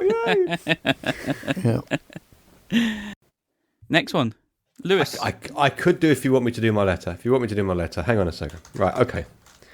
So, Justin Smith, which is he's quite a big X-Wing fan, plays X-Wing board game conventions at the UK Games Expo every year. So he's obviously on a mailing list for the UK Games Expo for when the releases come out so he can get his name on the sheet, and he plays in regional tournaments, and he's doing quite well, and he won a local one quite a while ago. They released an email on the 21st of November, which basically said, look, this is what we're going to do. The tournaments that so far we're going to have at the UK Games Expo 2017 are going to include, and the list was X-Wing Miniatures, Netrunner, Rune Wars, Armada, Destiny, Game of Thrones, Imperial Assault, Star Wars LCG, and finally, hey, that's my fish. Yeah. So they released this as an email, and they kind of like went, "Oh, this is awesome!" And there was lots of posts about this, and there were lots of people talking about this, saying, "Oh, I'd really like to do Hey, that's my fish. I think I might do this instead of this, that, and the other." And then they retracted that. They said, "No, we'll just do the rest of them." But Hey, that's my fish was off the list, and they went, "No. Hang on a second." And there was basically a bit of a kerfuffle with regards to, "No, you're doing the Hey, that's my fish." And they kind of there was not much being said, and basically they announced an email which came through very recently, which was in June 2017 marks a worldwide first because Hey, that's my fish is going to have a European Championship at the UK Games Expo at 2017. So if you really want to play a decent tournament rather than a really serious one, Hey, that's my fish is going to be held at the UK Games Expo 2017, which you can put your name down to. So I just think that's awesome. That is great. It's a fun little game. Hey, that's my fish. It is a fun little game, yeah. Are they going to be using the one with the big penguins or the little penguins? Don't know. It doesn't say. I should no doubt be that it'll be the big ones. Or do you have to bring your own Hey, that's my fish game to be able to enter? Well, just put the app down on the tablet on the phone. Just play on the tablet. So. But I just think it's fun. I don't know if we're going to do a best out of 3 or what. I don't know how it's going to work because the game's really quick. So, but no, just as a silly thing to do. If you are interested in tournaments, I think that's a very good one to start off with because some people do those tournaments are far too serious. So I think, Hey, that's my fish. Although as backstabbery as Hey, that's my fish is, it might get quite serious. I think it would get quite serious. There'd be almost chess pauses as people like contemplating their next move. So. No. You shout at those people. Get alive. Make a decision. You've got 2. You put the countdown clock out in front of them on your phone. If you don't make a move by the time this finishes, I'm making it for you. Well, you've done a tournament because we did Lords of Waterdeep, didn't we? Yeah. Sam, have you ever done one? No, I've never. No. Tom, you've never done one because your first one was last year, didn't you? UK. The closest I've come to a tournament would be a poker tournament. Oh yeah, how'd you get on with that one? I've done a whole bunch of different poker tournaments. Yeah, done all right in my time. Back in the day, not at that's a games. A lesson learned not to play poker with you. That's fine. Yeah, yeah. I was going to do a poker poker episode, wasn't I, Joel? At one point, but I never got around to it. You were going to come on and talk about it, yeah. My wife hated it when I said I was going to go out and play poker one night in Exeter when they first did their first paid-for competition up here, and I went out at about 6 o'clock, came home at about 2 in the morning, and she was really grumpy until I threw 350 quid on the bed. Yeah, oh, nice. Well played, sir. I think I've played in a couple of little house games and everything, and I won the first game when I was trying to be bluffed out with various rules, and I just went, I really enjoy this game. And in the second game, I not so much kicked myself out, but I was quite happy to go out. But being the dealer in a game is almost as much fun as having your money on the line. Watching the suspense and the tension between players, it's an awesome game. Yeah. Awesome. So no, we did Lords of Waterdeep, and that's it's really weird watching people take that game seriously. And you just I understand it's a tournament, but there's not £1 million on the line here. But it felt like there was during some of those games with some of those people. It's just like, yeah, you know what, it's fun. And that's when I entered my first tournament and said, I'm never doing that again. Yeah, that was fun. I'm done with tournaments. Yeah. So to see, hey, that's my fish in a tournament, it's like, yeah, you know what, I might do one. Yeah, it looks quite fun. Looks quite fun. Cool. I like the idea of more informal, fun games being tournament based as opposed to the more po-faced normal ones. I think that's quite nice. Well, the spinning tops game that they have at the which one is it in America? Board Game Geek. Is it BGG or is it Origins, or which one is it? No, it's Board Game Geek, yeah. Is it BGG? Yeah, they have the spinning tops, and I think that's awesome. I think that's exactly, it should be that kind of light-hearted. They should have, like Sam was saying, just a light-hearted game like that, whether it be, I don't know, Jenga or something stupid, I don't know, just something fun. Yeah, something quick, easy fun, where luck is the primary element of you possibly winning or losing. I think that's quite good. It's quite good. Yeah, they get right into character, don't they, on that? Yeah. Luchador masks and everything. Luchador masks, yeah. But yes, I think that's quite good. That's quite cool. Good. There you go. I should have started with that one rather than miserable gaming mats I was talking about. No, we needed to get that off our chests. It was done. It's fine. Come on then, Sam. Bring it down. Go on. Bring us home. We've kind of covered it a lot in already, really, but in those last couple of topics. But I'm kind of always interested in whether it's time for Cult of the Old, because we always talk about Cult of the New. We're always talking about the new games that have come out. Our next episode is going to be our top 5 games from this year, which by definition means we've played a lot of different games from 2016. Well, some of so us we're have always more than rushing others. to get to the next good one.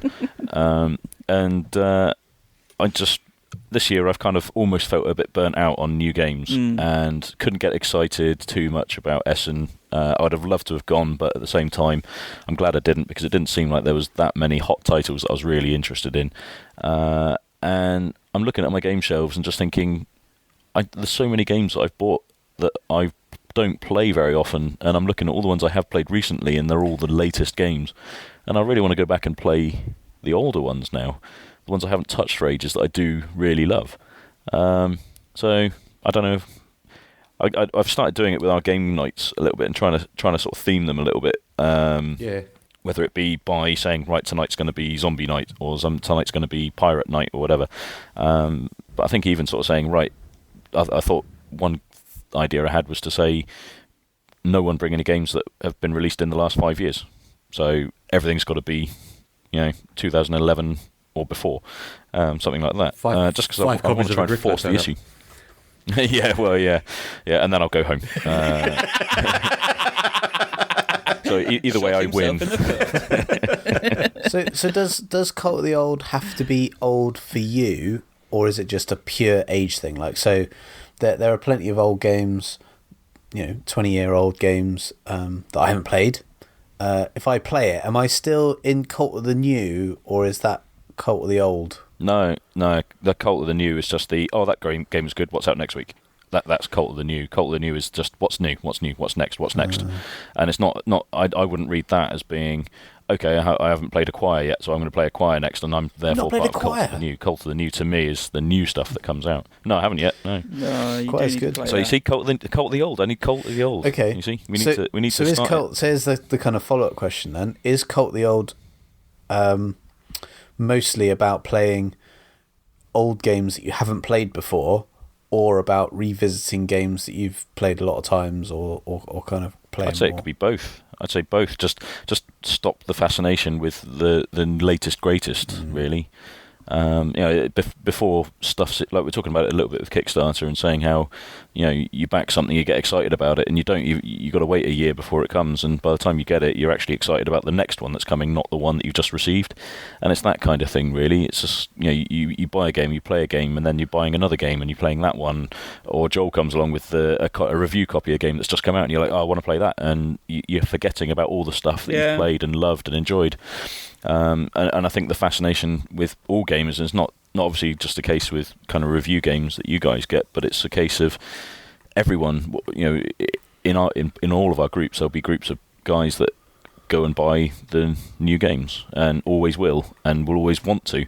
I always want to. I want to get the next great games, but at the same time, I'm looking at my shelves and at least 75% of them are older games that I haven't played. I've struggled to play most of them this year, and I feel really sad about it because it feels like they're just paperweights almost. Yeah, but so would you say then that the revision mark's got to be when the manual gets to 1.2 or 1.3, that there's a revision to the manual that allows you to play the game then? In that Cult of the Old, would that be a line in the sand that the revision mark has to be a certain grade before that's suddenly Cult of the Old? I don't know. No, I just think Cult of the Old is just anything that's come, that's before the last game that was released. In my mind. No, I know what you're saying. I said the same thing in the pre. This constant desire to consume and to buy and to have the new games. It's just like to Joel. I took the decision about 3 months ago to say, do you know what? That's it. I'm fine. I'll step back, and if I see a new game at a game meetup, it's like, oh, there's my 1 or 2 new games that I've seen, but I wouldn't have been bombarded with this and this and this and this and this, and that's why I stopped listening to Dice Tower. That's why I stopped listening to a lot of them, was just because I just couldn't. This constant desire to, what's that? It's just like, you know what? I'm and like you, I was looking at my gaming shelves, going, why am I looking at more games when I have all of these to play, or not even so much these, but these to enjoy? And it's playing a game once is great. Yeah, but playing it 2 or 3 times, it's the enjoyment out of it. That's the whole point. That's the whole reason you bought the bloody thing. So why aren't you? Yeah. And I can't see how anyone who's got an 800 game collection can say, I have played all of these games 5 times, because you couldn't have done. technically, the hours involved in doing all that and having a life and everything is almost impossible. But Well, if your job evolves around it, then it's probably possible. Like Tom Vassell gets paid. But if it's a job, if it's your job, it's I'd say if it's your job and it's work. I'm not saying that you can't enjoy work, because I actually enjoy my job. I enjoy my job, but when it's work and there's time and there's restraints and that kind of stuff, I don't know if it's as enjoyable as the reason why you're playing this is because it's fun. Yeah. There's not always an objective about playing this game, as well as it being fun. There's something else involved in that game. But there is the aspect that we all suffer from, well, all four of us suffer from, and even Sam, even though he's got no kids, is that most of us all work throughout the day. So then evenings and weekends are quite valuable for family time. So it's like either I go out in the evening and play games, and then also there might be a period where a weekend comes up and you play for like a day or so. But you've got then balance that out with like looking after family or looking after other people's needs. And that's time used up there. Where some people that don't have the family constraints, like there's a couple of people on Tuesday night. They're quite a bit older, so their family's probably all grown up, gone away. They could say, "Yeah, I'm going out tonight, play this game. Tomorrow night, I can go out and do that. Friday, I'm going out, have a meal, meet some friends, maybe play a game there." And yeah, when you've got family and other people involved, you can't do it all. And I look at my game shelf all the time and think, barely get any of you played, but I like you all, so you're all staying at the minute. I'm not getting rid of you. That's another thing, actually. I looked at the because I do the math trade on BGG, and I have gone, right, okay, is there anything I want to trade? And I've looked and went, no. The reason when I purged all those games at UK Expo last year was, I'm happy with what I have. Yeah. I do want more, but I'm happy with what I have because it ticks a number of boxes that I enjoy. And I haven't played this, and I haven't played that, but I have played you lot, and this does, and the collection that I've got is like, right, fine, that's fine. And the wife looks at me and says, "No, you could thin that out more, couldn't you?" And it's like, well, I could do, but I'm not. So, I'm putting my foot down now, love. So, I mean, I think the question's really interesting for another reason. The question obviously being, is it time for Cult the Old? In that we've got 5 years worth of really modern board games. We've got 10 years worth of quality board games. And then we've got 20, 30, 40, 50 years worth of there are actual gems in there anyway who still stand up to the test of time. And of course you've got chess and Go and euchre and poker and kind of all kinds of other things as well. So we've got this huge wealth of quality games that we can pull on now. And I know it's a slightly different question, but have we reached saturation? Have we reached that point where actually more and more people are just going to start saying, no, enough, I don't need to kind of continue investing in these new games, and I'm just going to play some old ones, and that's going to tide me over for, as you say, Joel, the amount of time I can game. And to be honest, even those people who've got kind of free time, they're not necessarily going to choose to invest it all in board games. There's plenty of other things out there as well. And, maybe we're getting to a point where just there isn't that same need anymore. And are board games pushing boundaries in the same way that they used to? Well, yes, some are, but even those that are pushing boundaries, perhaps some of them are falling flat still. I think it's a question of the sheer volume as well. Yeah, sheer volume. Because there's just so much stuff coming out all the time. Like you look at the last estimate, it was between 800 and 1,200 releases, depending on which way you look at it. And you think there's just and that was absolutely... just that doesn't include the US market when they're releasing those other games, throughout the year. So yeah, and exactly. The other point is, so every year you're looking at least 1,500 titles being released every year. The vast majority of which you'll never even hear of, probably. You just think, I mean, I just don't know. I mean, I think the question of whether we'll see more people say stop is just very subjective. Yeah, sure. I mean, I'd like to say, I'm almost at that point myself, but at the same time, I know that there'll be a bunch of new stuff coming out in 2017 that I'll really want to get my hands on.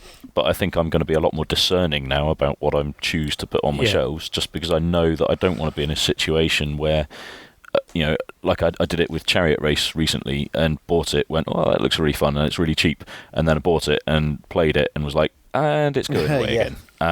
And you just think, well, that's just, I didn't waste money particularly. If you look at it in terms of, I basically paid a few quid to rent it for a week in a roundabout kind of way. But at the same time, it is just wasting money and wasting time and effort on stuff that I should just do a bit more due diligence about what I'm buying, I think. But that went back to that cubes on a map thing. That kind of thing. I've seen so many games of cubes on a map that the components now and the artwork actually play a heavy lot into my decision of a new game. Not an old game or an existing game, but a new game.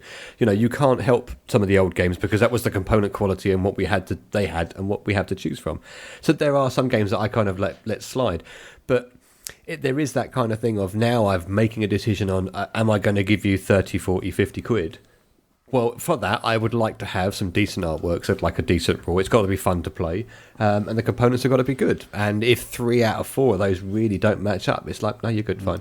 Expectations board games have definitely got higher because of the quality. Definitely. And I kind of just hope that that huge amount of games that are out there doesn't end up swallowing itself to the point where it's...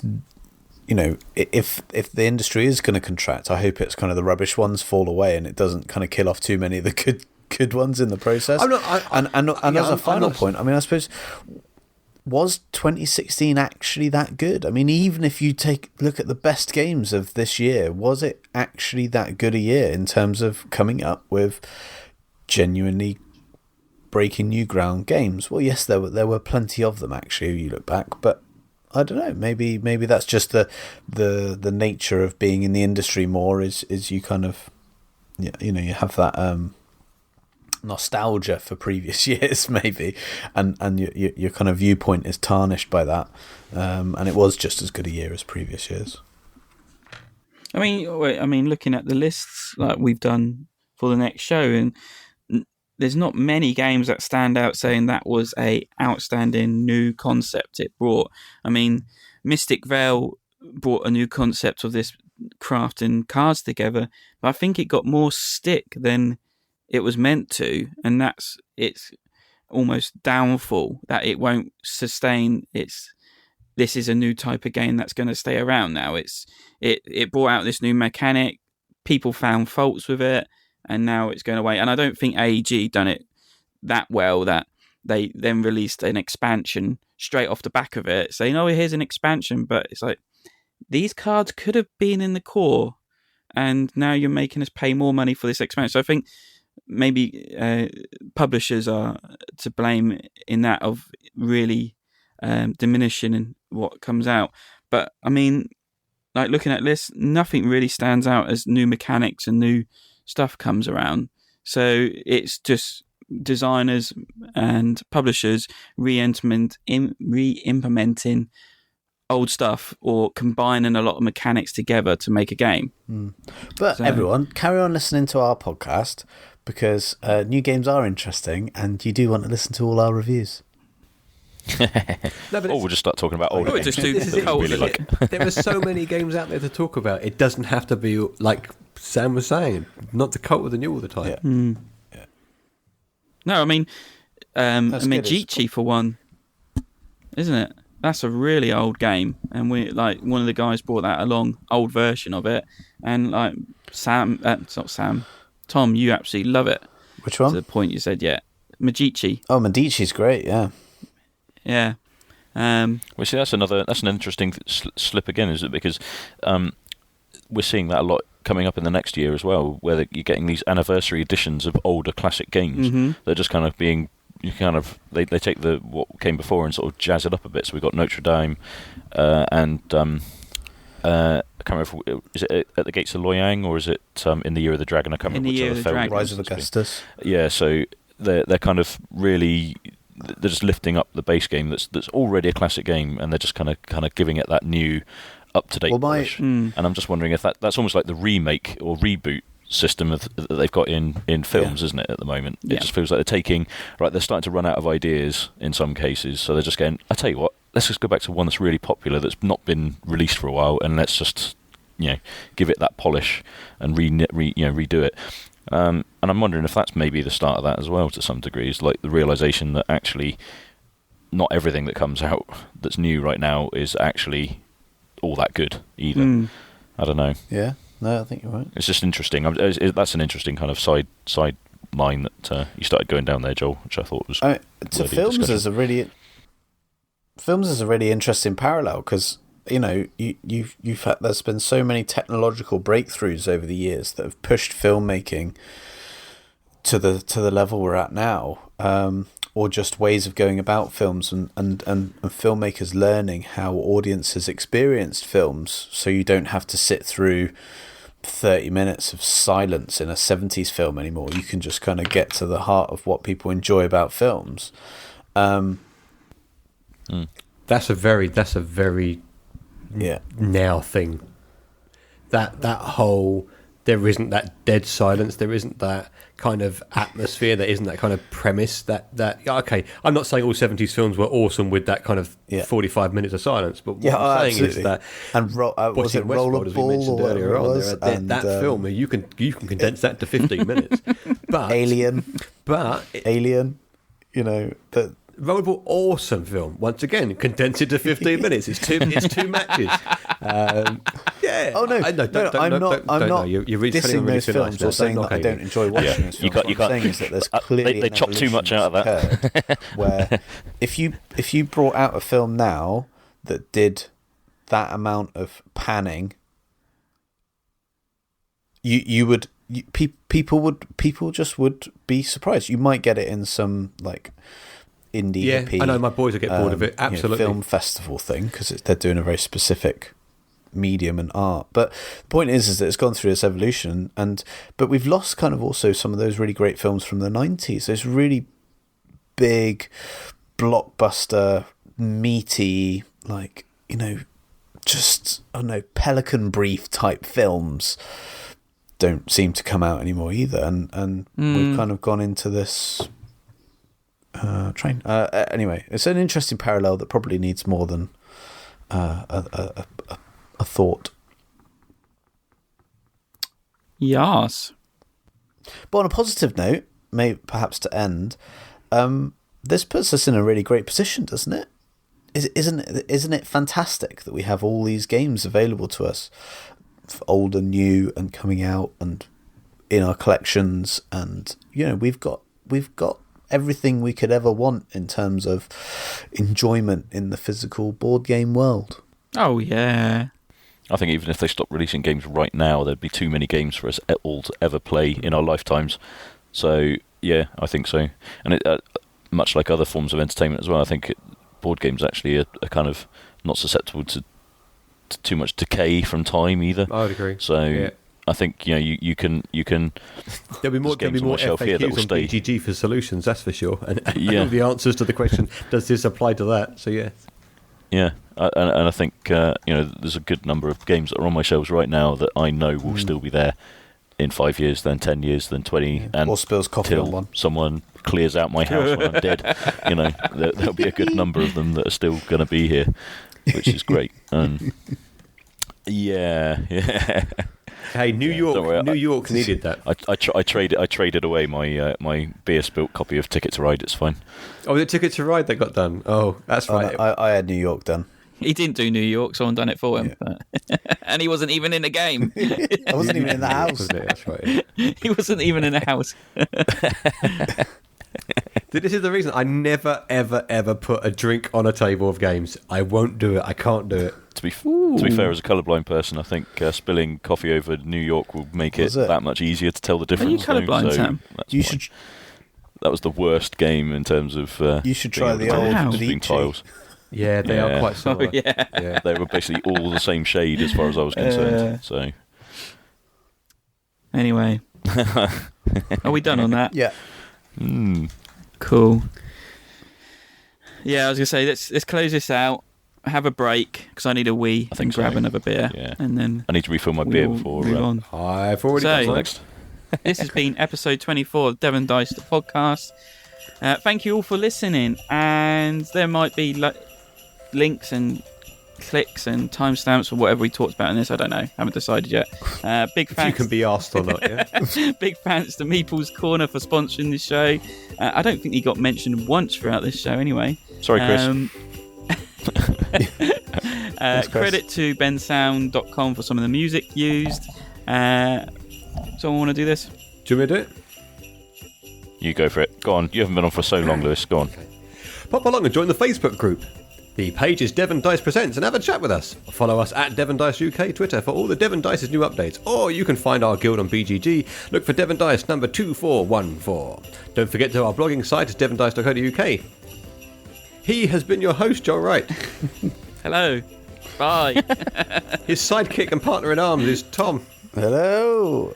And the other dude goodbye. that sits in the corner drinking beer getting steadily drunk is Sam. Yo. Bye. I'm Lewis, and I very rarely appear, and I won't be. And I haven't sworn this much, so say thank you. Thank you.